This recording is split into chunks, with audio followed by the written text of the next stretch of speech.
जब महिला chocolate cake बना रही थी, उसने अचानक देखा कि चॉकलेट का रंग उसके जूतों पर लगे मल के रंग के बिल्कुल समान है। इसलिए उसने बिना कुछ कहे उसे बर्तन में डाल दिया, फिर एक चॉकलेट केक बनाया और बिना किसी हिचकिचाहट के उसे पड़ोसी के घर भेज दिया।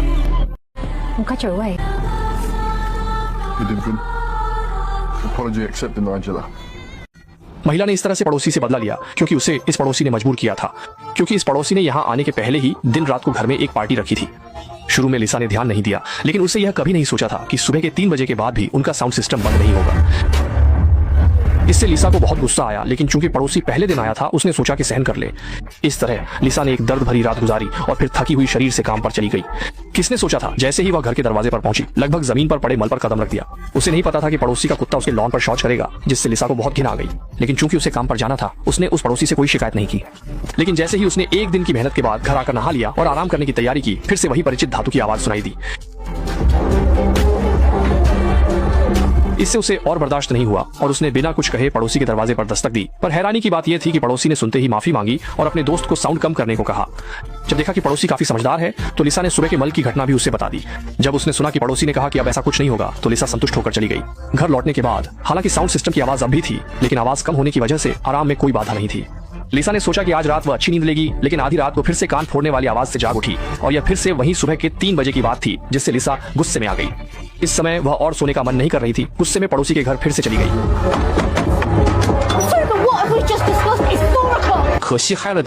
वह इस अपमान को सहन कैसे कर सकती थी?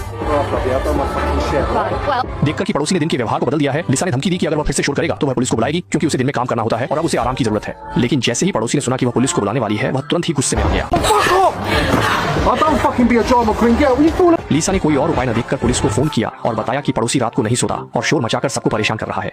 लेकिन पुलिस ने कहा कि यह मामला उनके अधिकार क्षेत्र में नहीं है, केवल आसपास के पड़ोसियों के साथ मिलकर इसे नगर निगम विभाग को रिपोर्ट किया जा सकता है। गुस्से में लिसा ने अपना तकिया लिया और कार में बैठ गई। फिर कार को एक शांत झील के किनारे ले जाकर उसमें बैठकर सुबह तक काट लिया। किसने सोचा था, जब वह अच्छी नींद में थी, एक नगर निगम अधिकारी ने उसका सपना तोड़ दिया, क्योंकि झील के किनारे पार्किंग की अनुमति नहीं थी। सौभाग्य से नगर निगम अधिकारी लिसा का पुराना सहपाठी था। लिसा को लगा था कि वह उसे माफ कर देगा, लेकिन चूंकि लिसा ने पहले उसकी प्रपोजल को ठुकरा दिया था, उसने उसे बेदर्दी से एक जुर्माना जारी किया। शाम को काम से लौटने पर पड़ोसी ने देखा कि लिसा पुलिस को बुलाने में असमर्थ थी, तो वह और भी निर्भीक हो गया। अंधेरा होते ही पार्टी शुरू कर दी। इस समय लिसा सहन नहीं कर सकी, तुरंत पड़ोसी के पास गई और उस युवक की शिकायत करने के लिए कहा। लेकिन पड़ोसी जानता था कि वह युवक टैटू वाला और गुंडा है, इसलिए उसने जितना कम झंझट उतना अच्छा की नीति के तहत लिसा को मना कर दिया। क्योंकि पड़ोसी उसकी मदद नहीं कर रहे थे, लिसा को शोर बर्दाश्त करना पड़ा। कई दिनों से अच्छी नींद नहीं आई थी। लिसा को पता था कि इस तरह सहन करना कोई समाधान नहीं था। इस समय उसे याद आया कि जिसने उसे पहले जुर्माना दिया था वह उसका पुराना सहपाठी था, इसलिए उसने उसे बाहर मिलने के लिए बुलाया। चूंकि वह पुराना सहपाठी लिसा को कॉलेज के दिनों में पसंद करता था, वह भी समय पर बार में लिसा से मिलने पहुंच गया। ये देखकर आश्चर्य हुआ कि लिसा ने सीधे बात शुरू की। अपने पुराने सहपाठी के घर आने के बाद वह बेसब्री से बाथरूम की ओर नहाने के लिए चला गया, लेकिन जब वह बाथरूम से बाहर आया तो देखा कि लिसा पहले ही बिस्तर पर सो चुकी थी। जब लिसा फिर से जागी, तब तक अगला दिन हो चुका था। अपने पुराने सहपाठी के तेंदुए के प्रिंट वाले शॉर्ट्स को देखकर लिसा धीरे धीरे बिस्तर से उठ गई। वह चोरी छिपे अपने पुराने सहपाठी के घर से निकल गई और जब वह घर लौटी तो शोर करने वाला पड़ोसी अभी भी सो रहा था। उसने प्रतिशोध के लिए सीधे घास काटने की मशीन बाहर निकाली, जैसे को तैसा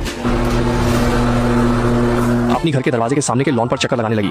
लेकिन वह जैसे ही कुछ कदम चली, अचानक उसके पैर किसी चिपचिपी चीज पर पड़ गए। उसने देखा कि पड़ोसी का कुत्ता फिर से उसके लॉन पर शौच कर रहा है। लिसा अब और बर्दाश्त नहीं कर सकती थी। वह सीधे घर गई और चॉकलेट केक बनाना शुरू किया। जूते के तल पर लगी सारी चीजें उसमें खुरच कर डाल दी। एक ऐसा केक बनाया जो लगभग उसी रंग का था। पड़ोसी के दरवाजे पर जाकर उसे माफ करने के बहाने खाने के लिए दे दिया। इस घटना के बाद लिसा का मन बेहद खुश हो गया। लेकिन जैसे ही वह आराम से सोने की सोच रही थी, उसने देखा कि पड़ोसी ने स्पीकर की आवाज सबसे ऊंची कर दी है। यहाँ तक कि टेबल पर रखी पानी की गिलास भी कंपन करने लगी। बदला लेने के लिए लिसा ने अपनी मां के जीवन काल में दी हुई पड़ोसी के घर की चाबी निकाल ली। असल में लिसा की मां शंगचेन में उसी के पड़ोस में रहती थी। इसके बाद लिसा चुपचाप खिड़की के पास बैठ गई और जब पड़ोसी सुबह नाश्ता लेने बाहर गया तो वह तुरंत चाबी लेकर पड़ोसी के घर चली गई और बिना हिचकिचाए उसके स्पीकर को पूरी तरह तोड़ डाला। जाते जाते उसने स्पीकर पर बियर भी उड़ेल दी। पिछले कई रातों तक स्पीकर के शोर से अच्छी नींद न मिल पाने के बाद अब लिसा को थोड़ी राहत और संतोष महसूस हुआ। गोरान रात होने पर वह परेशान करने वाली साउंड सिस्टम की आवाज फिर कभी नहीं सुनाई दी। जैसे ही वह खुशी खुशी वाइन डालकर जश्न मनाने ही वाली थी, तभी अचानक उसके घर का दरवाजा पड़ोसी ने खटखटा दिया। लिसा के पास उसके घर के दरवाजे की चाबी है, ये बात अब छुपाई नहीं जा सकती। पड़ोसी घर के बाहर जोर से चिल्ला रहा था कि लिसा चोर है। लिसा ने मजबूरी में चाबी बाहर फेंक दी। कौन जानता था कि वह पड़ोसी उसे नहीं छोड़ने वाला था। उसने धमकी दी कि वह बाद में लोगों को बुलाकर उससे बदला लेगा। लेकिन इसी वजह से लिसा ने सोने की हिम्मत नहीं की। डर था कि वह व्यक्ति आधी रात को लोगों को बुलाकर उससे बदला ले सकता है। मुश्किल से एक रात गुजारी, फिर भी लीसा दरवाजे के बाहर एक कदम रखने की हिम्मत नहीं कर पाई।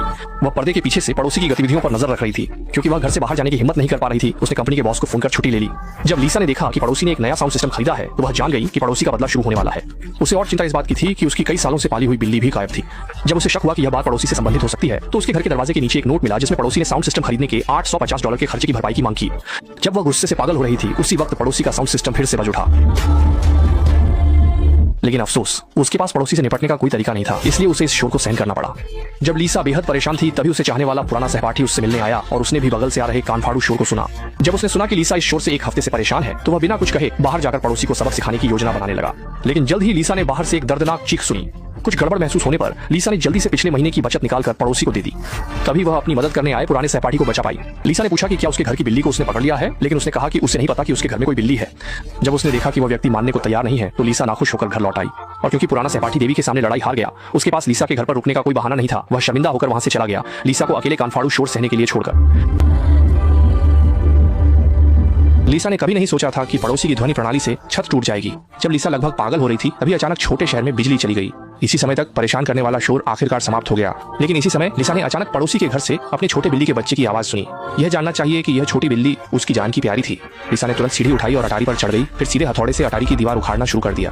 क्योंकि सामने ही पड़ोसी का अटारी था, वह पड़ोसी के घर में घुसकर बिल्ली को बचाना चाहती थी। जल्दी ही लीसा ने दीवार तोड़कर पड़ोसी के घर में घुस गई, लेकिन इसके बाद जो हुआ उसने उसे बेहद दुखी कर दिया। क्योंकि उसने पाया कि उसका बिल्ली का बच्चा पड़ोसी की अटारी में भूख से मर गया था। पड़ोसी ने अनजाने में उस महिला की वर्षों से पाली प्यारी बिल्ली को भूखा मार डाला और लीसा के मन में एकदम से जान के बदले जान का ख्याल आ गया। क्योंकि वह छोटी बिल्ली उसके कई वर्षों से पालतू थी और उसके साथ रहने वाला अकेला परिवारजन थी। बिल्ली के लिए बदला लेने के लिए लीसा बिना कुछ कहे पड़ोसी के घर में अटारी से घुस गई। इस समय पड़ोसी कल रात पार्टी करने के बाद गहरी नींद में सो रहा था। उसे बिल्कुल भी पता नहीं था कि कोई उसके घर में घुस आया है।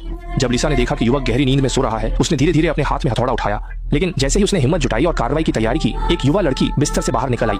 अजीब बात यह थी कि जब लीसा ने उस लड़की को देखा, उसने तुरंत अपने हाथ में हथौड़ा नीचे कर दिया।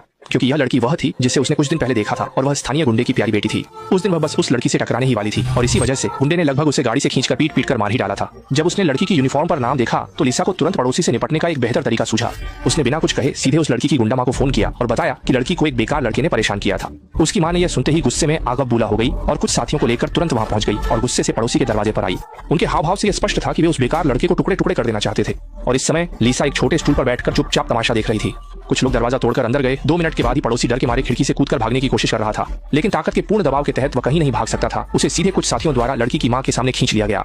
उसकी मां भी कठोर थी, बिना कुछ कहे उसने उसका एक कान काट दिया।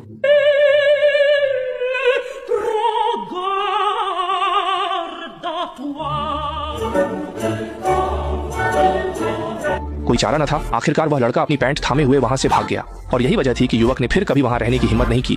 जैसे ही युवक इस छोटे शहर को छोड़कर चला गया, लीसा आखिरकार अपनी पुरानी शांत जीवन शैली में लौट आई। इस तरह फिल्म समाप्त होती है। बेनसुखी जंगल एक महिला के शोर के मुद्दे के कारण पड़ोसी के साथ अकेले टकराव की कहानी बताती है। फिल्म महिला और पड़ोसी के टकराव के माध्यम से हिंसात्मक समाधान की संभावनाओं और नुकसान की पड़ताल करती है। महिला ने हिंसा के कारण अपनी प्यारी बिल्ली खो दी, जबकि शोर करने वाले पड़ोसी ने एक कान खो दिया। मेरा मानना है कि निर्देशक इस फिल्म के माध्यम से हमें यह बताना चाहते हैं कि हिंसा न केवल समस्याओं का प्रभावी समाधान नहीं कर सकती, बल्कि अधिक समस्याएं और टकराव उत्पन्न कर सकती है।